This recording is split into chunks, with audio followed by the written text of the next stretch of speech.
എന്റെ facial hair ഞാൻ എങ്ങനെയാ റിമൂവ് ചെയ്യണമെന്ന് കണ്ടാലോ? ബയോ.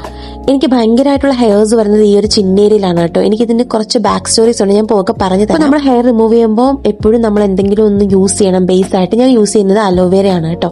അത് നമുക്ക് കുറച്ച് നല്ല ഗ്രിപ്പ് കിട്ടും. പിന്നെ ഈ ഒരു റേസറാണ് യൂസ് ചെയ്യുന്നത്. ഇത് നോർമൽ റേസറാണ്, ഞാൻ ഷീനിൽ നിന്ന് മേടിച്ചതാണ് കേട്ടോ. പിന്നെ ഇത് യൂസ് ചെയ്യേണ്ടത് ഇതുപോലെ ഒന്ന് ഇൻക്ലൈൻഡ് ആയിട്ട് വെച്ചിട്ട് താഴോട്ടാണ് ഇടിക്കേണ്ടത്. പിന്നെ ഞാൻ ബാക്ക് സ്റ്റോറി പറയാന്ന് പറഞ്ഞില്ല, എനിക്ക് അത്യാവശ്യം നല്ല ഹെയർസ് ഉണ്ടായിരുന്നു. ഇപ്പോൾ ഈ ഒരു ചിൻ ഭാഗത്ത് മാത്രമേ ഉള്ളൂ. പണ്ട് അങ്ങനെയല്ലേ, ഈ ചീക്ക് സൈഡിലൊക്കെ ശരിക്കും ഉണ്ടായിരുന്നു. ഞാൻ മെഡിസിൻ എടുത്തിട്ടുണ്ടായിരുന്നു. അത് മാത്രമല്ല നല്ല രീതിയിൽ ഞാൻ വെയിറ്റ് കുറച്ചിട്ടുണ്ടായിരുന്നു. അതായത് എന്റെ കറക്റ്റ് BMI അനുസരിച്ച് വെയിറ്റ് കുറച്ചിട്ടുണ്ടായിരുന്നു. ഇപ്പൊ എന്നാൽ വീണ്ടും എനിക്ക് വെയിറ്റ് കൂടിയപ്പോഴാണ് ഇതുപോലെ എനിക്ക് ഫ്രീക്വന്റ് ആയിട്ട് വന്ന്. പക്ഷെ കുഴപ്പമില്ലാതെ വെയിറ്റ് കുറയ്ക്കുമ്പോൾ എനിക്ക് ബാക്ക് ടു നോർമൽ ആവും.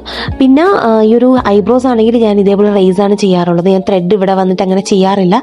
എനിക്ക് അമ്മ ചെയ്യുന്നതാണ് ഭയങ്കര കംഫർട്ടബിൾ. അതുകൊണ്ട് നാട്ടിൽ പോകുമ്പോൾ ഞാൻ എടുക്കും. ഒരു ഭാഗം ഞാൻ എടുത്ത് കഴിഞ്ഞിട്ടുണ്ട്. പിന്നെ ഈ ഒരു ചിൻ ഭാഗത്ത് ഞാൻ റേസിംഗ് അല്ല കേട്ടോ ചെയ്യാറുള്ളത്, വാക്സിംഗ് ആണ്. കാരണം എന്റെ ചിന്നിലെ ഹെയറിന് കുറച്ച് തിക്നെസ് ഉള്ളത് കൊണ്ട് ഞാൻ റേസ് ചെയ്താൽ പെട്ടെന്ന് വളരും, ഒരു 1 വീക്കിൽ വളരും. പക്ഷെ വാക്സിംഗ് ആണെങ്കിൽ അങ്ങനെയല്ല കേട്ടോ, ഒരു 1 മന്ത് എടുക്കും നമുക്കത് ബാക്ക് ടു വളരാനായിട്ട്.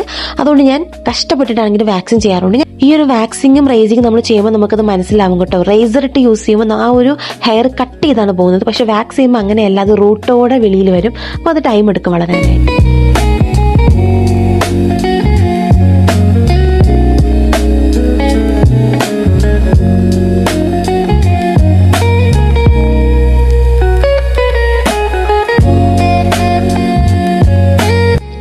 അപ്പോൾ ഇത് ക്ലീൻ ആയിട്ടുണ്ട് കേട്ടോ. ഇനി നമുക്ക് അലോവേര ഇട്ട് കൊടുക്കാം. കാരണം ഇത്രയും നേരം നമ്മൾ ഡിസ്റ്റർബ് ചെയ്തില്ല ആ ഒരു സ്കിന്നിനെ. അപ്പോൾ ഞാൻ നല്ല രീതിയിൽ മസാജ് ചെയ്ത് കൊടുക്കാം. പിന്നെ എനിക്ക് ഇതുപോലുള്ള ഹെയർസ് ഉള്ളവരുടെ പറയാനുള്ളത്, ഒരിക്കലും ഇൻസെക്യൂർഡ് ആയിട്ട് ഇരിക്കരുത് കേട്ടോ. ഞാൻ ഒരിക്കലും അങ്ങനെ ഇരുന്നിട്ടുള്ള ആളായതുകൊണ്ടാണ് പറയുന്നത്. ഇതൊക്കെ നമ്മുടെ ഒരു പാർട്ട് ഓഫ് ഹോർമോൺസ് ആണ്, അതിനൊക്കെ മെഡിക്കേഷൻസ് ഉണ്ട്, അത് കറക്റ്റ് ആയിട്ട് എടുക്കുക. പിന്നെ എന്റെ ഒരു എക്സ്പീരിയൻസ് വെച്ച് പറയുകയാണെങ്കിൽ ഇതിന്റെ മേജർ ഫാക്ടർ എന്ന് പറയുന്നത് വെയിറ്റ് മാനേജ്മെന്റ് ആണ്. അത് നിങ്ങൾക്ക് കറക്റ്റ് ആയിട്ട് മാനേജ് ചെയ്യാൻ പറ്റും. ട്രസ്റ്റ് മീ ഗൈസ്, നിങ്ങൾക്ക് ഇത് ടോട്ടലി മാറ്റാൻ പറ്റും. അപ്പോൾ അത്രയൊക്കെ ഉള്ളൂ. Bye bye.